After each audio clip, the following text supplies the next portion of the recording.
Hello बच्चों, आज के इस वीडियो में हम एसिड बेस के बारे में जानेंगे। वैसे बच्चों को काफ़ी छोटी क्लासों से एसिड बेस के बारे में बताया जाता है, पर इस वीडियो में हम एसिड बेस को ऑर्गेनिक के रिएक्शंस कैसे होते हैं उस सेंस में समझेंगे।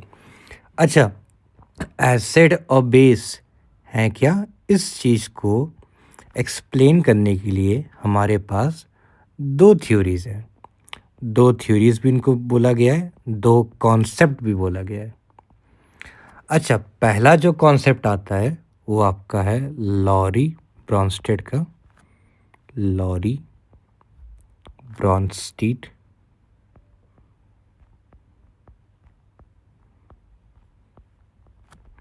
और दूसरा जो कॉन्सेप्ट होता है वो हमारा है लुइस का। ठीक है, शुरुआत लॉरी से की जाए, लॉरी ब्रॉन्स्टेड की। अकॉर्डिंग टू लॉरी ब्रॉन्स्टेड की जरा मैं लिख लूँ, लॉरी ब्रॉन्स्टेड के अकॉर्डिंग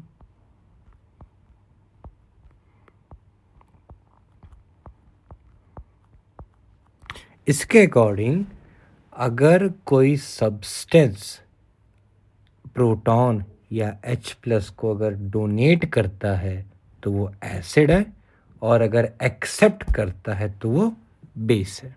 ठीक है, लॉरी ब्रॉन्स्टेड में हमने के तब क्या देखा, एसिड एक ऐसा सब्सटेंस है जो प्रोटॉन को डोनेट करेगा।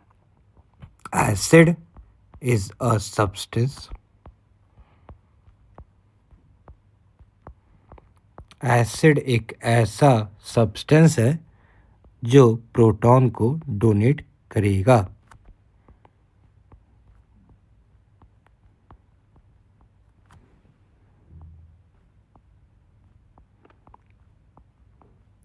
अगर एसिड प्रोटॉन को डोनेट करता है तो बेस क्या करेगा, उसी प्रोटॉन को एक्सेप्ट कर लेगा।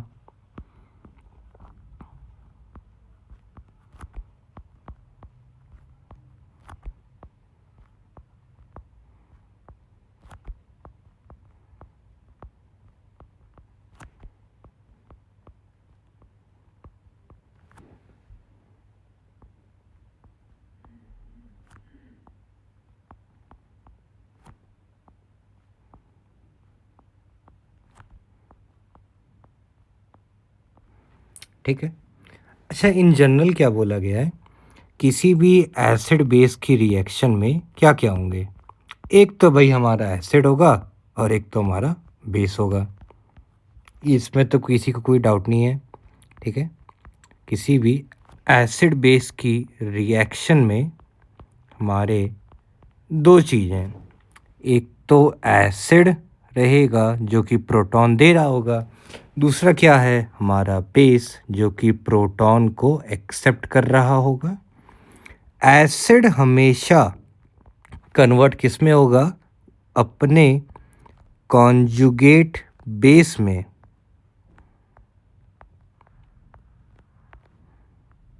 वहीं पे बेस किस में कन्वर्ट होता है, अपने कॉन्जुगेट एसिड में।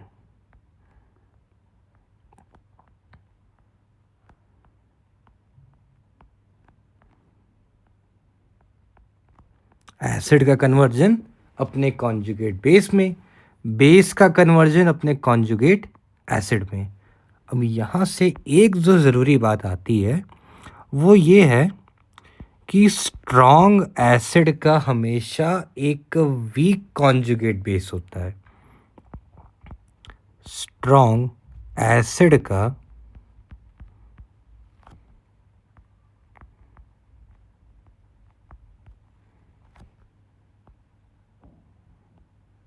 हमेशा एक वीक कॉन्जुगेट बेस होगा।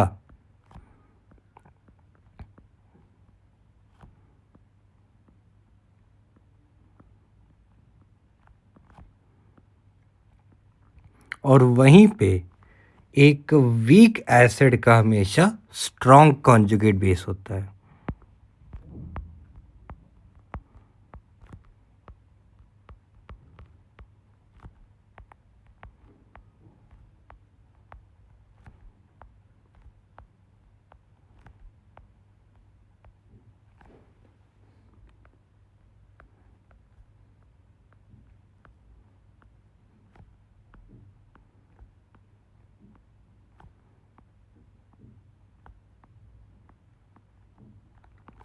ठीक है, इसमें किसी को कोई प्रॉब्लम तो नहीं है, बड़ी आसान चीज़ है। ठीक है, अब इसको एक बड़ी सिंपल एग्जांपल से हम समझते हैं। हमने यहाँ पे ले लिया स्ट्रॉन्ग एसिड,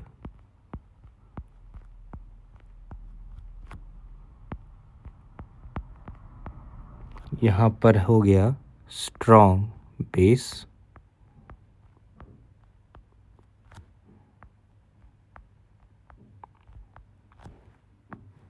एसिड में हमने ले लिया है, कंसिडर करेंगे एग्जांपल H2SO4, और बेस में हम ले लेंगे वाटर।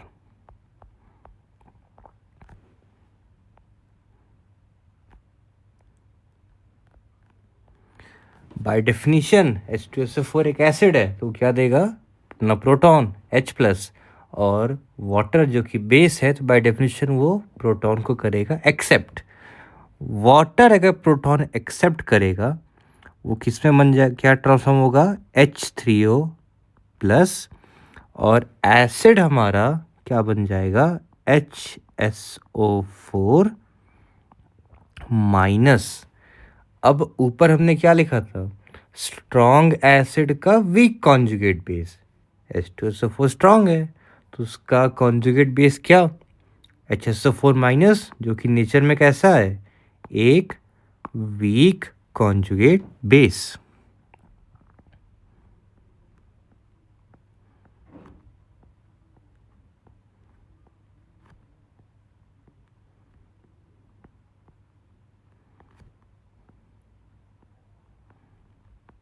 और ये फिर हमारा क्या हो जाएगा, ये हो गया हमारा कॉन्जुगेट एसिड, जो कि भाई ऊपर हमने देखा है ना कि बेस का कन्वर्जन किस में होगा, कॉन्जुगेट एसिड में, तो वाटर किस में गया है, अपने कॉन्जुगेट एसिड।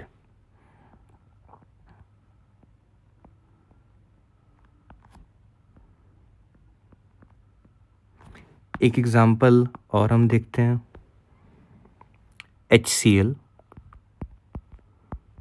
के साथ रिएक्शन होगा NH3 का, ठीक है।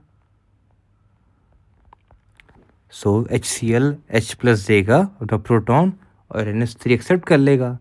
NH3 का कन्वर्जन किस में, NH4+, और एसिड किस में गया, अपने कॉन्जुगेट बेस में, जो कि क्या हो गया, Cl-। एक और देखते हैं, H3O+ और OH-।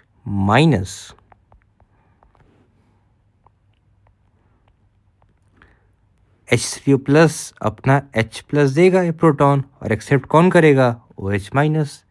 OH- ने जब एक प्रोटॉन को एक्सेप्ट किया, फॉर्मेशन किसका हुआ, वाटर, और H3O+ प्रोटॉन देने के बाद किसमें ट्रांसफॉर्म हो जाएगा, वाटर में।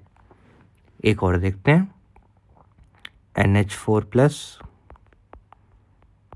और OH-। NH4 फिर से प्रोटॉन देगा और किस में कन्वर्ट हो गया, NH4 का कन्वर्जन किस में हो जाएगा, NH3 में, और OH- का कन्वर्जन किस में हो गया, वाटर में। अच्छा, यहाँ से कुछ हम पॉइंट्स लिख सकते हैं जो हमने कुछ नोटिस किया, आप लोगों ने कुछ नोटिस किया ही होगा। भाई पहला जो हमने नोटिस की वो ये चीज़ है, एसिड को अपना कैरेक्टर शो करने के लिए किसकी ज़रूरत है, एक बेस की। इट मीन्स अगर एसिड को किसी ऐसे सब्सटेंस के साथ रखा गया है जो उसका H+ को एक्सेप्ट नहीं करेगा, सो क्या तब बाय डेफिनेशन वो सब्सटेंस एसिड है, नहीं होगा ना भाई। अगर वो अपना H+ दे ही ना पाए तो वो एसिड का हिसाब। तो पहला पॉइंट क्या हो गया, पहला में लिखते हैं, substance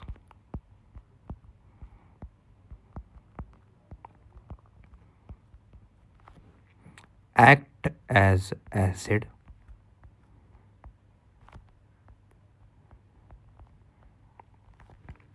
only when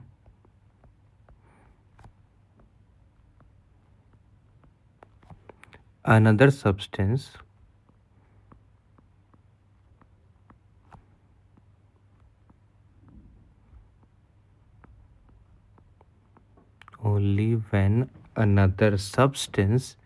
is capable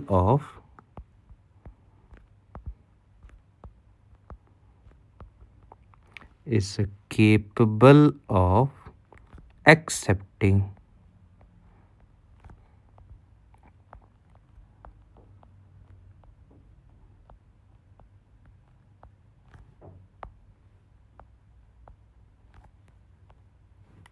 एक मिनट गाइस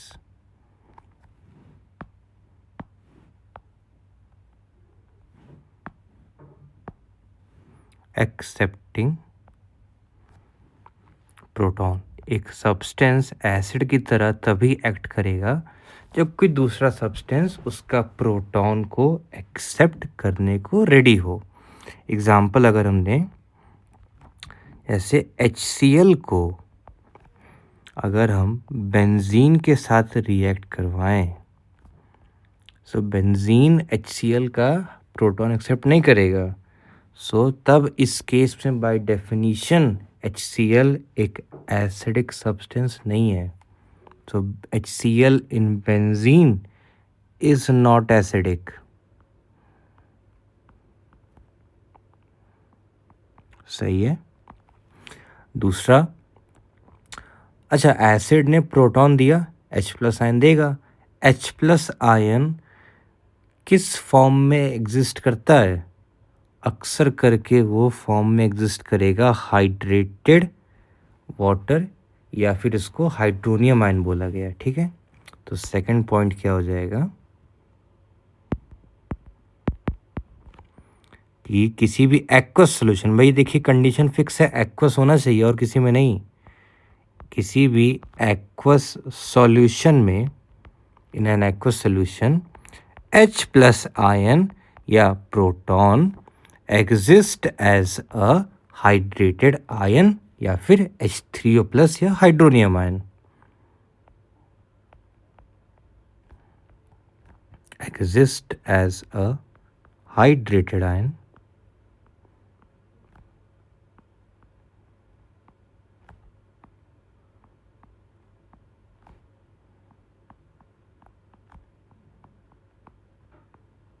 या फिर H3O+ या हाइड्रोनियम आयन।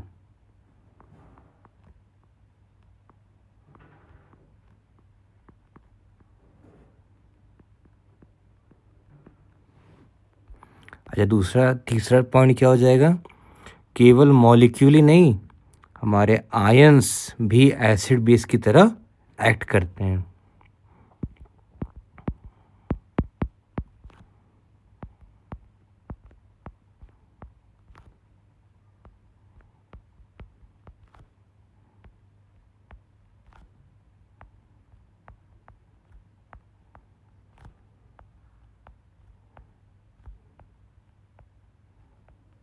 ठीक है, अब यहाँ पे हम कुछ टाइप्स देखते हैं। ठीक है, कैसे ये होगा,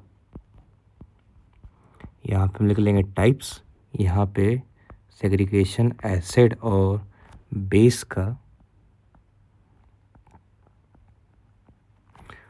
टाइप्स में टोटल 3 या तो मॉलिक्यूल होंगे,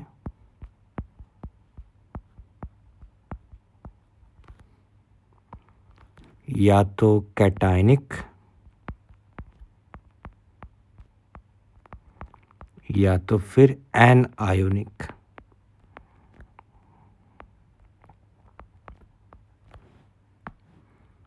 मॉलिक्यूलर में जैसे एसिड हमारे क्या क्या हो गए, बहुत से एग्जाम्पल हैं, HCl, HBr या HClO4, वाटर। बेस फिर क्या है, NH3, NH2 वाटर। सही है। अब कैटायनिक में क्या है, लाइक NH4+, एसिड है, H+ देगा, फिर आपका FeH2O होल 6 3+, ये भी H+ देगा। बेस में क्या है, FeH2O होल 5 OH 2+। एनायनिक में क्या आ जाएगा, लाइक HS-, HCO3-, HSO4। ठीक, बेस क्या हो जाएंगे, Cl-, Br-, OH-, CO3 2-। ठीक है, अब यहाँ पे एक बड़ी इंटरेस्टिंग चीज़ होती है, वाटर। वाटर हमारा एसिड भी है, बेस भी है। अब देखिए कैसे, हमने अगर लाइन बोली है कि वाटर एक्ट एज एसिड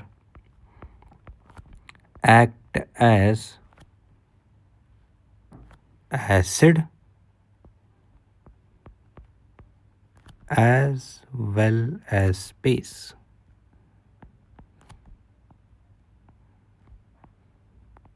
अच्छा, कमेंट में आप बताना, कोई भी सब्सटेंस जो एसिड और बेस दोनों की तरह हरकत करता है तो उसको क्या कहा गया है। बड़ा अच्छा नाम है।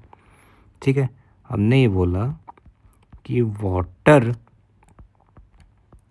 अगर एसिड है तो वो H+ देगा, और वाटर अगर बेस है तो वो उसी H+ को एक्सेप्ट कर लेगा। ठीक है, अगर एक्सेप्ट करता है तो फॉर्मेशन किसका, हाइड्रोनियम आयन, और जिसने दिया था वो क्या फॉर्म कर देगा, OH-। इस केस में H+ देने वाला ये, एक्सेप्ट करने वाला ये, तो अच्छा देने वाला एसिड, एक्सेप्ट करने वाला बेस। बेस का कन्वर्जन होगा उसके कॉन्जुगेट एसिड में, और एसिड का कन्वर्जन होगा उसके कॉन्जुगेट बेस में। सही है। अच्छा, यहाँ से हम स्ट्रेंथ की बात अगला करते हैं, मजबूती, या इस केस में स्ट्रॉन्ग या वीक। एसिड भाई कितना स्ट्रॉन्ग है, कितना वीक है, बेस कितना स्ट्रॉन्ग है, कितना वीक है। अच्छा, बड़ी सिंपल सी बात है, कोई सब्सटेंस है, अगर वो उसको हम एसिड लेबल करते हैं, कितने आसानी से वो अपना प्रोटॉन दे देगा। अगर भाई कोई सब्सटेंस है जो कि बहुत आसानी से प्रोटॉन दे दे अपना, तो वो स्ट्रॉन्ग एसिड, और अगर आसानी से ना दे तो weak acid.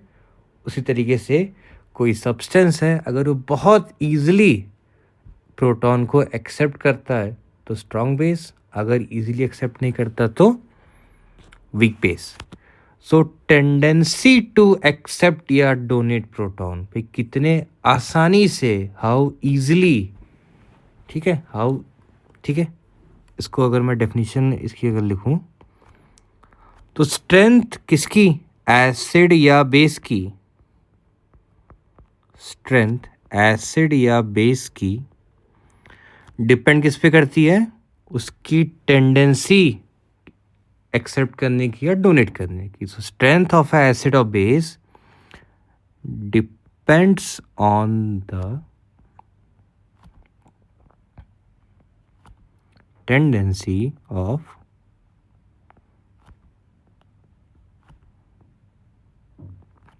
base or acid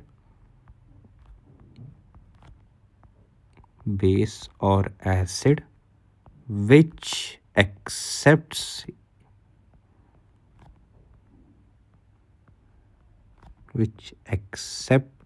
या donate proton।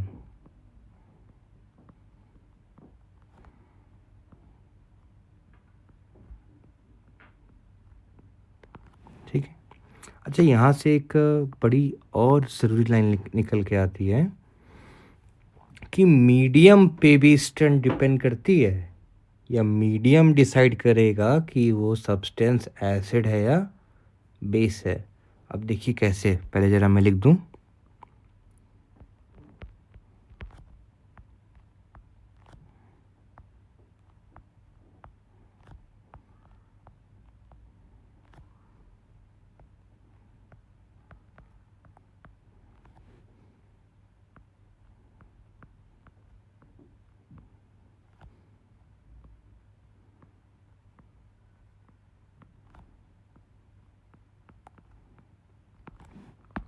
ठीक है, अब इसको लाइन को जस्टिफाई किया जाए। टोटल मैं 5 रिएक्शन लेता हूँ। ठीक है, पहली क्या है, HCl प्लस वाटर, इसका सबको पता ही है, क्या फॉर्म कर देंगे, H3O प्लस और Cl माइनस। ठीक, दूसरा केस HCl और NH3,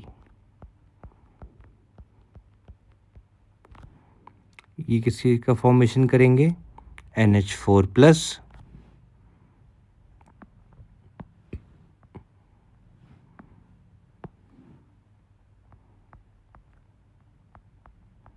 NH4 प्लस और Cl माइनस। ठीक, थर्ड केस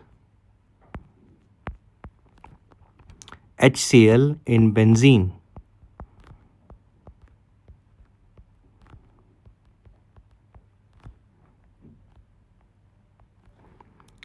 एज यूजुअल ऊपर क्या कहा गया था कि बेंजीन एक्सेप्ट ही नहीं करता है, तो रिएक्शन कुछ नहीं होगा, नो रिएक्शन।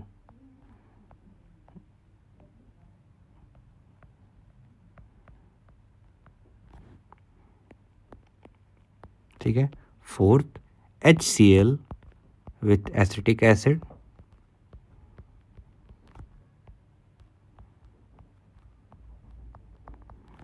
इस केस में फॉर्मेशन किसका, CH3COOH2 प्लस और Cl माइनस, और लास्ट हमारा एग्जांपल है HCl plus HF H2 Cl plus और F माइनस। अब इसको हम देखते हैं कि जो बोला लाइन ऊपर लिखी गई थी कि मीडियम बेस या एसिड की तरह काम करेगा कैसे। पहली केस में जो हमारा ये वाला पार्ट है, इसमें HCl इन वाटर, मतलब HCl act as an acid in water. इस केस में HCl किसकी तरह काम कर रहा है, एसिड इन वाटर की तरह।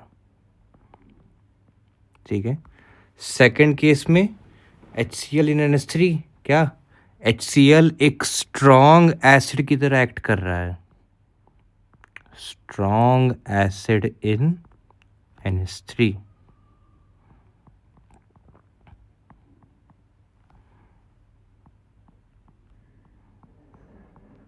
थर्ड केस में न्यूट्रल है।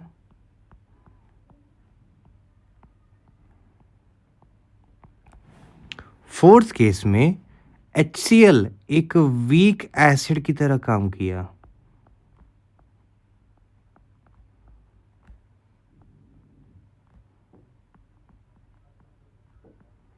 और लास्ट केस में वही एसिड एक वीक बेस की तरह एक्ट करता है।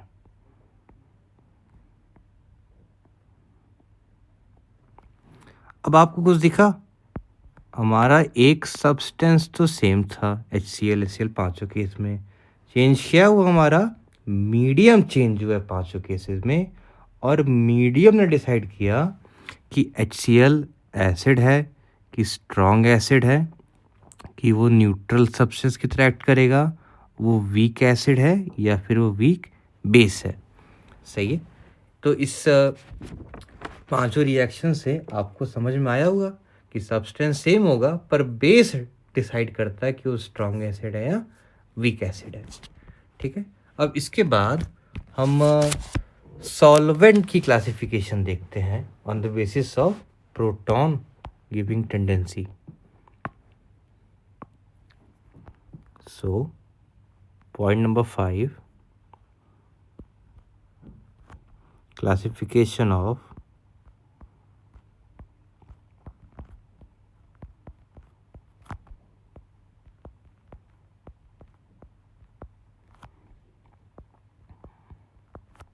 solvent on basis of proton।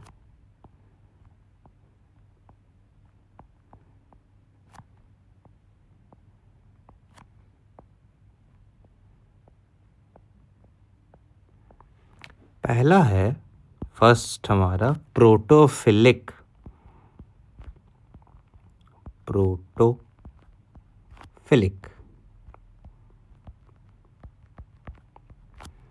Protophilic का मतलब एक सॉल्वेंट जो प्रोटॉन को एक्सेप्ट करने की टेंडेंसी जिसमें बहुत ज़्यादा हो।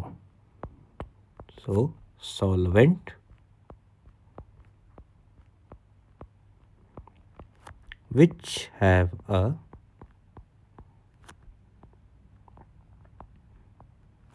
greater tendency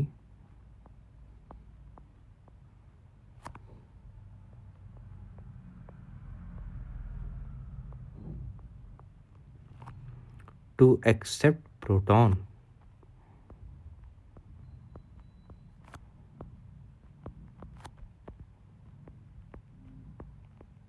ठीक है, प्रोटोफिलिक सॉल्वेंट जैसे हो गए हमारे वाटर हो गया और अल्कोहल एंड अमोनिया।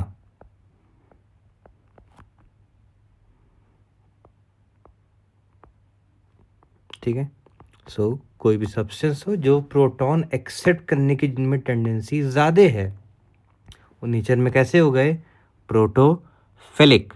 दूसरे सब्सटेंस क्या हो गए, प्रोटोजेनिक। ऐसे सब्सटेंस जो प्रोटॉन डोनेट करने की टेंडेंसी शो करते हो, so they will be protogenic.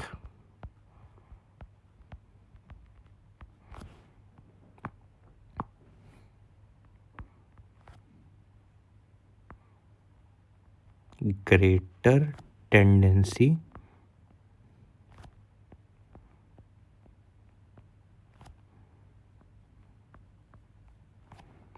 to donate proton।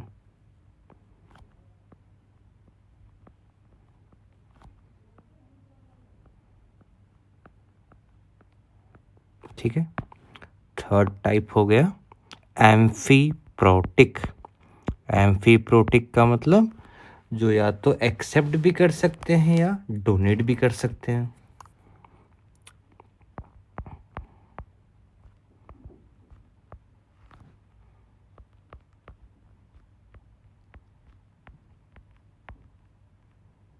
Amphiprotic कोई भी solvent which can both donate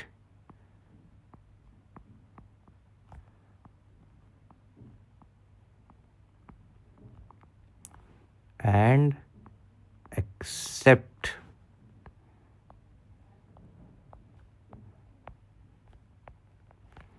proton.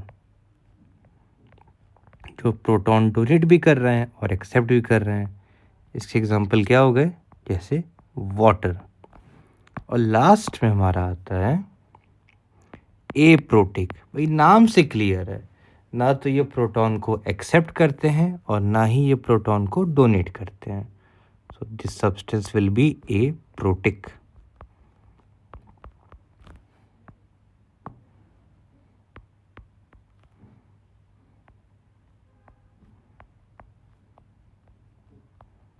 Solvent which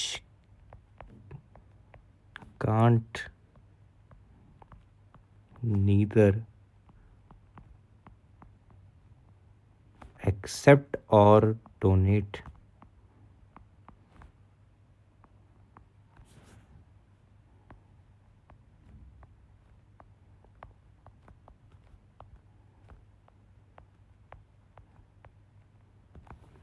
proton, जैसे CS2 एंड CCl4। अच्छा, अब स्ट्रेंथ के बारे में थोड़ी डिटेल में बात करते हैं।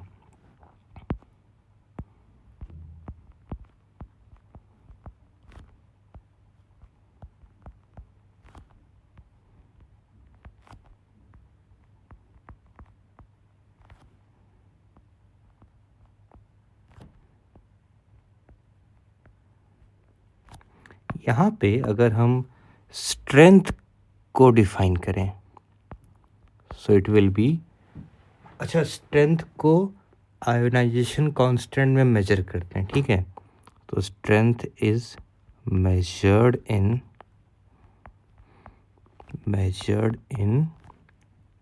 terms of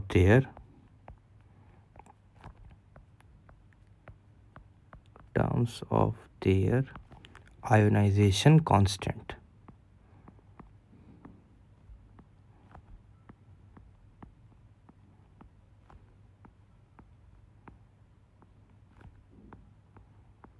और आयोनाइजेशन कांस्टेंट कौन कौन से हैं? Ka and Kb। एसिड के लिए Ka, बेस के लिए Kb। अब एक बात यह है कि जो Ka की वैल्यू है वो बहुत छोटी है और वो नेगेटिव की पावर 10 में आती है, सो उसको हम pKa में चेंज कर देते हैं, ठीक है। The value of Ka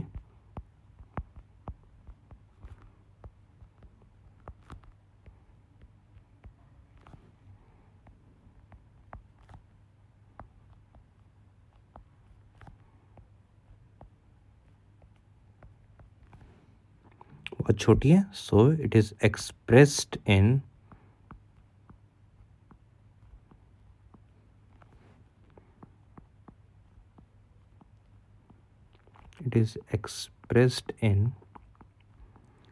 negative power of 10,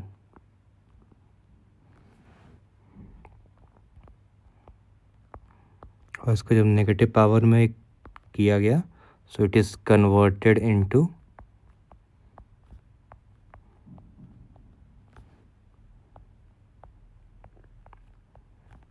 pKa। So pKa का फॉर्मूला क्या हो जाएगा? नेगेटिव log 10 Ka, ठीक है। ये है इसका फॉर्मूला।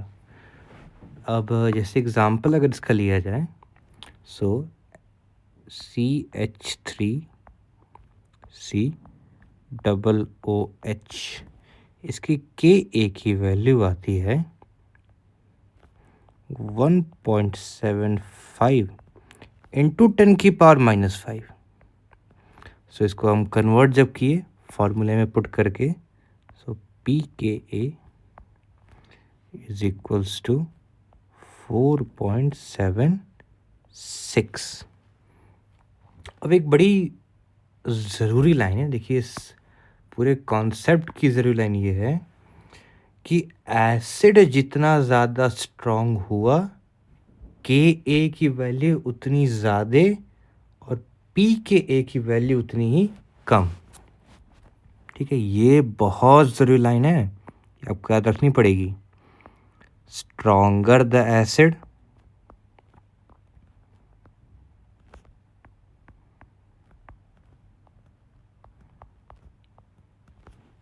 larger its Ka,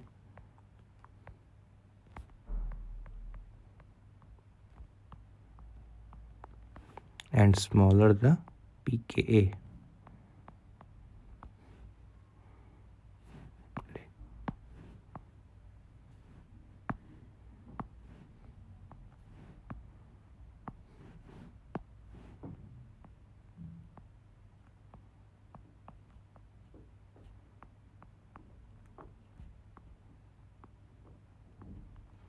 ठीक है। यहाँ से एक ज़रूरी फार्मूला और आता है, pKa plus pKb is equals to pKw, जिसकी वैल्यू आती है 14 और टेम्परेचर ये होगा 25 डिग्री सेंटीग्रेड का, ठीक है। अच्छा एक चीज़ और है कि pKa या pKb की वैल्यू अगर नेगेटिव है, सो ये इंडिकेट करता है कि बेस या एसिड पूरी तरीके से आयोनाइज हो चुका है, ठीक है। अच्छा, लॉरी ब्रॉन्स्टेड में इतना ही था। इस वीडियो का दूसरा पार्ट जो होगा वो पूरी तरीके से लुईस कॉन्सेप्ट को डेडिकेटेड होगा। So next part will be Lewis acid and Lewis base. ठीक है, ओके, थैंक यू।